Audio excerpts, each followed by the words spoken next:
ঘোষণার আগেই জয়ের আত্মবিশ্বাস বিজেপি প্রার্থীর। মন্দিরে মন্দিরে প্রণাম ও পুরুলিয়ার পদযাত্রার সুদীপ মুখার্জির। ভোটের ফলাফল ঘোষণা হতে এখনো দেরি, কিন্তু তার আগেই জয়ের ব্যাপারে এক প্রকার নিশ্চিত পুরুলিয়া বিধানসভার বিজেপি প্রার্থী সুদীপ মুখার্জি।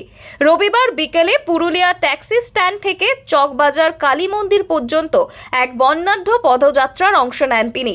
কর্মী সমর্থকদের সাথে নিয়ে বিভিন্ন মন্দিরে প্রণাম সেরে তিনি মাথায় পদ্ম ফুল নিয়ে নাচতে দেখা যায় তাকে। এছাড়াও ভোটারদের কৃতজ্ঞতা জানান তিনি। এদিন সুদীপ বাবু বলেন, পুরুলিয়া আগেই গেরুয়া হয়েছে, এবার গোটা পশ্চিমবঙ্গ গেরুয়া হতে চলেছে।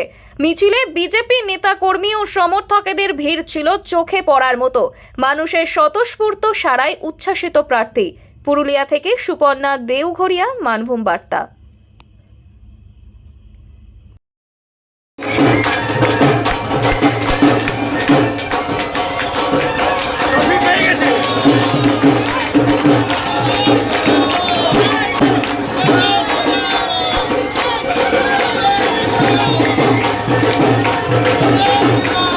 সারা রাজ্যে আমরা ভারতীয় জনতা পার্টির যারা আছি, আমরা যারা গণতান্ত্রিক পদ্ধতিকে ভালোবাসি, যারা ভারতের গণতন্ত্রকে ভালোবাসি, যারা সংবিধানের প্রতি সম্মান করেছে, ভারতীয় জনতা পার্টির প্রতিটা সৈনিক আজকে রাস্তায় নেমেছে পশ্চিমবঙ্গবাসীকে ধন্যবাদ জানাতে।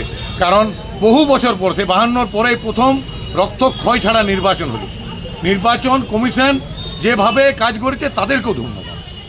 ধন্যবাদ সেন্ট্রাল বাহিনীকে, ধন্যবাদ বাংলার মানুষকে, ধন্যবাদ ভারতের গণতন্ত্রকে, ধন্যবাদ সম্মান ভারতের সংবিধানকে।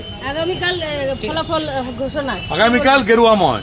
আমি তো বলেইছিলাম যে এবারে পুরুলিয়া তো আগেই হয়েছে রঙে দে তু মোহে গেরুয়া, এবার পশ্চিমবাংলা হবে রঙে দে তু মোহে গেরুয়া।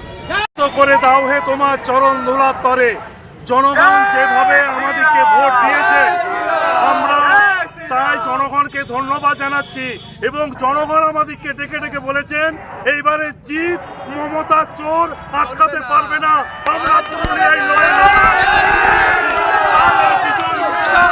জনগণকে ধন্যবাদ জানাচ্ছি।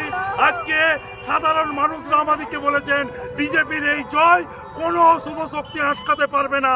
তাই আমরা আজকে ধন্যবাদ জ্ঞাপনের মধ্যে বিজয় উচ্ছ্বাসে নেমেছি, রাস্তায় ঢল নেমেছে মানুষ।